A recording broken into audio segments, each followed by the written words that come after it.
Assalamualaikum warahmatullahi wabarakatuh. Video ini merupakan video pembelajaran untuk memenuhi tugas ujian tengah semester mata kuliah pengantar ilmu politik dengan dosen pengampu Bapak Alfa Beriansyah, SIP, MIP. Sebelum itu, izinkan saya memperkenalkan diri. Nama saya Intan Adela Maharani, NIM B1B123018, Prodi Ilmu Pemerintahan, mata kuliah pengantar ilmu politik kelas A. Pada kesempatan ini, kita akan membahas 3 pokok materi.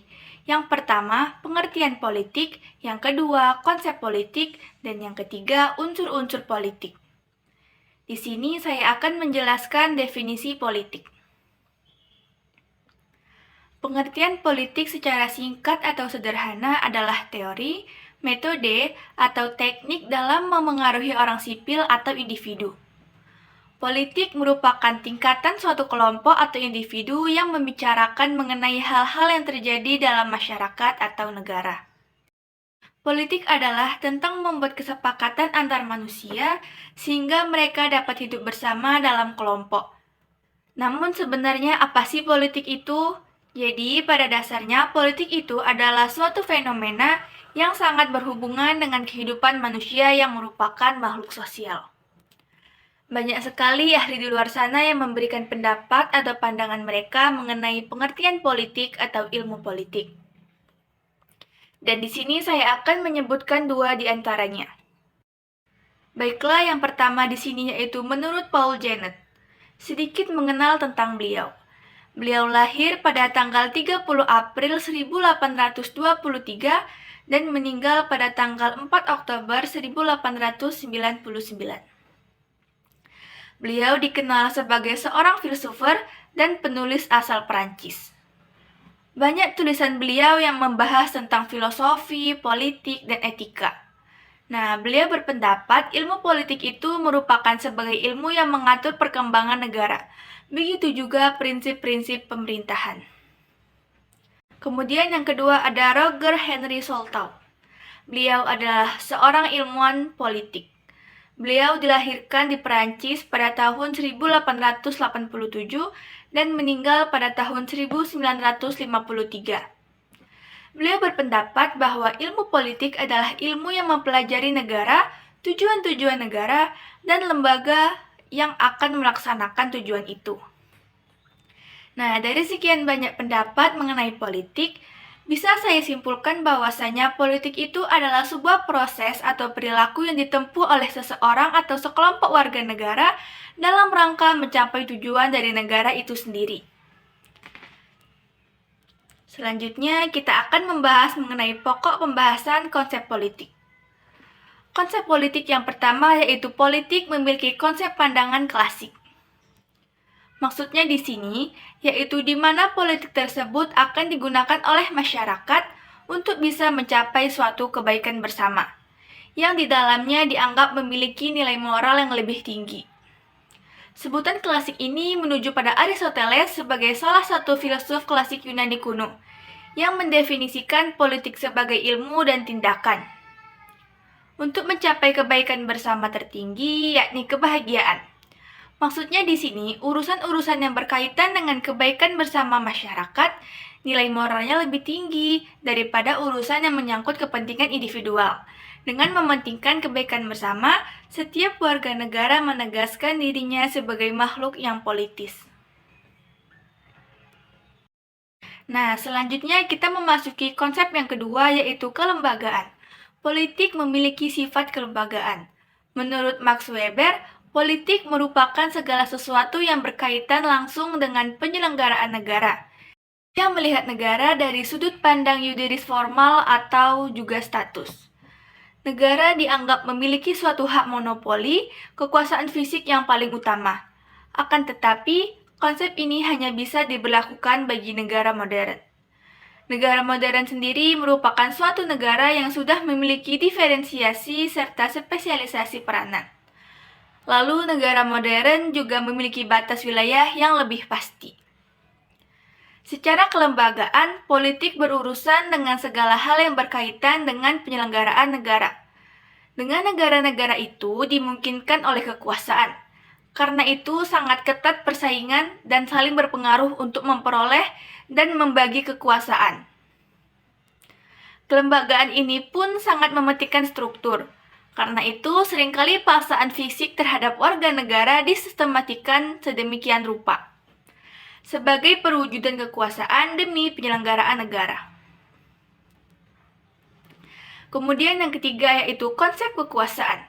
Menurut Robinson, politik merupakan suatu kegiatan untuk mencari dan mempertahankan sebuah kekuasaan, atau suatu kegiatan yang menentang pelaksanaan kekuasaan. Kekuasaan di sini memiliki arti suatu kemampuan seseorang yang bisa memberikan pengaruh kepada orang lain, baik itu tentang pola berpikir ataupun perbuatan, yang bisa membuat orang lain berpikir dan bertindak sesuai dengan orang yang memberikan pengaruh tersebut. Konsep politik kekuasaan memiliki kelemahan di dalamnya, yaitu tidak dapat membedakan konsep publik dan juga konsep non-publik. Secara kekuasaan, politik merupakan cara atau ajang untuk memperoleh kekuasaan dalam masyarakat. Oleh karena itu, penekanan politik sebagai ilmu sangat diutamakan untuk mempelajari dan memberi penjelasan tentang hakikat, kedudukan, dan penggunaan kekuasaan dalam masyarakat. Di situ diakui bahwa tujuan dari politik adalah kekuasaan, dan tujuan dari kekuasaan adalah demi kebaikan bersama.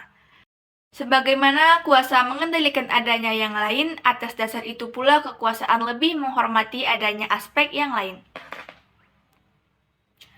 Konsep selanjutnya yaitu fungsionalisme. Politik juga memiliki konsep fungsional. Menurut David Easton, beliau berpendapat politik merupakan alokasi dari nilai-nilai secara otoritatif. Nilai-nilai otoritatif tersebut memiliki dasar kewenangan serta mengikat masyarakat. Konsep politik fungsional juga memiliki kelemahan, yaitu pemerintah hanya bisa ditempatkan sebagai sarana dan juga wasit terhadap persaingan antara berbagai macam kekuatan politik. Hal ini dilakukan untuk bisa mendapatkan nilai terbanyak dari kebijakan umum yang ada, tanpa perlu memperhatikan kepentingan pemerintah itu sendiri. Di sini politik dipandang secara fungsional. Politik lebih berurusan dengan kegiatan merumuskan dan melaksanakan kebijakan umum. Fungsi dari politik adalah untuk merumuskan dan melaksanakan kebijakan umum. Adapun nilai-nilai yang perlu dicapai dari kebijakan umum yakni keadilan, keamanan, kebebasan, persamaan demokrat, dan nilai-nilai religius, serta nilai-nilai sosio-kultural. Nilai-nilai itu seringkali sulit dicapai, mengingat bahwa setiap perbedaan dalam masyarakat serempak dengan bagian-bagian yang berbeda pula, seringkali mengarahkan konsentrasi fungsi politik pada bagian-bagian tertentu. Konsep berikutnya dari politik, sekaligus konsep yang terakhir adalah konsep konflik. Konsep ini bisa diartikan sebagai politik merupakan suatu kegiatan yang bisa memberikan pengaruh terhadap rumusan sekaligus kebijakan umum dalam rangka usaha untuk mempengaruhi, mendapatkan, serta mempertahankan suatu wilayah. Maka dari itu, kerap terjadi suatu perdebatan dan juga pertentangan dari berbagai macam pihak, yang mana perdebatan ini dan pertengkaran tersebut semata-mata untuk memperjuangkan serta mempertahankan suatu nilai. Kelemahan dari konsep konflik adalah tidak semua konflik memiliki dimensi politik. Kita sebagai manusia yang hidup bersama menunjuk pada perbedaan. Perbedaan ini membuat tingginya persaingan. Di sini politik diidentikan dengan selalu terjadinya konflik. Karena politik itu sendiri berarti konflik.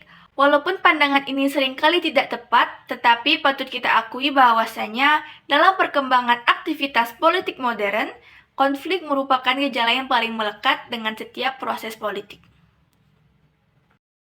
Nah, selanjutnya pokok materi yang ketiga, unsur-unsur politik.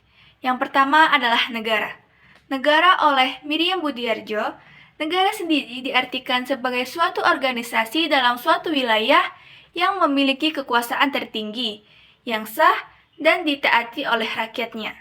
Sebagian ahli seperti Roger F. Soltau dan G. Barents berpendapat bahwa inti dari ilmu politik adalah negara dengan pusat kajian pada lembaga-lembaga kenegaraan dalam bentuk formalnya, seperti definisi yang diberikan oleh Roger F. Soltau dalam bukunya An Introduction Politik. Ilmu politik mempelajari negara, tujuan-tujuan negara, dan lembaga-lembaga yang akan melaksanakan tujuan-tujuan itu, hubungan antara negara dengan warga negaranya, serta dengan negara-negara lain. Dan J. Barents mendefinisikan ilmu politik adalah ilmu yang mempelajari kehidupan negara yang merupakan bagian dari kehidupan masyarakat. Ilmu politik mempelajari negara-negara itu melakukan tugasnya. Kemudian, unsur politik yang kedua ada kekuasaan. Menurut Irian Budiarjo, kekuasaan adalah kemampuan seseorang atau suatu kelompok untuk mempengaruhi perilaku seseorang atau kelompok lain, sesuai dengan keinginan para pelaku. Para ahli seperti Harold D. Laswell dan A. Kaplan berpendapat bahwa inti dari ilmu politik adalah kekuasaan, yakni memperebutkan dan mempertahankan kekuasaan. Seperti definisi yang diberikan Harold D. Laswell dan A. Kaplan dalam Power and Social, ilmu politik mempelajari pembentukan dan pembagian kekuasaan. Dan menurut Deliernoer, dalam pengantar kepemikiran politik, ilmu politik memusatkan perhatian pada masalah kekuasaan dalam kehidupan bersama atau masyarakat. Unsur ilmu politik selanjutnya adalah keputusan atau pengadilan keputusan. Menurut William Budiarjo, pengambilan keputusan mengacu pada proses yang terjadi sampai keputusan itu tercapai. Dalam ilmu politik, pengambilan keputusan terkait dengan berbagai macam keputusan yang diambil secara kolektif mengikat seluruh masyarakat. Keputusan-keputusan tersebut umumnya menyangkut tujuan masyarakat atau kebijakan untuk mencapai tujuan itu.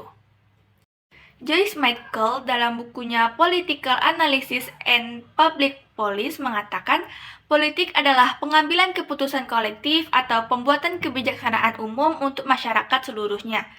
Dan menurut Carl Wittich, politik adalah pengambilan keputusan melalui sarana umum. Nah, unsur ilmu politik selanjutnya ada kebijakan umum. Dalam ilmu politik, konsep kebijakan umum merujuk pada tujuan bersama yang hendak dicapai melalui usaha bersama, serta rencana-rencana yang mengikat yang dituangkan dalam bentuk kebijakan oleh pihak yang berwenang atau pemerintah. Kebijakan sendiri menurut Irian Budiarjo adalah suatu kumpulan keputusan yang diambil oleh seorang pelaku atau kelompok politik dalam usaha memilih tujuan dan cara untuk mencapai tujuannya. David Easton menyatakan bahwa ilmu politik adalah studi mengenai terbentuknya kebijakan umum. Kemudian unsur politik yang terakhir yaitu yang kelima adalah pembagian atau alokasi. Dalam ilmu politik, konsep pembagian atau alokasi berkaitan erat dengan pembagian dan pengalokasian nilai-nilai secara meningkat. Pembagian atau alokasi sendiri diartikan sebagai pembagian dan penjatahan nilai-nilai atau values dalam masyarakat. Dengan berakhirnya materi ini, maka berakhir pula penjelasan saya di video kali ini. Lebih dan kurang mohon dimaafkan, semoga rekan-rekan sekalian mengerti dengan penjelasan saya. Saya tutup dengan wassalamualaikum warahmatullahi wabarakatuh.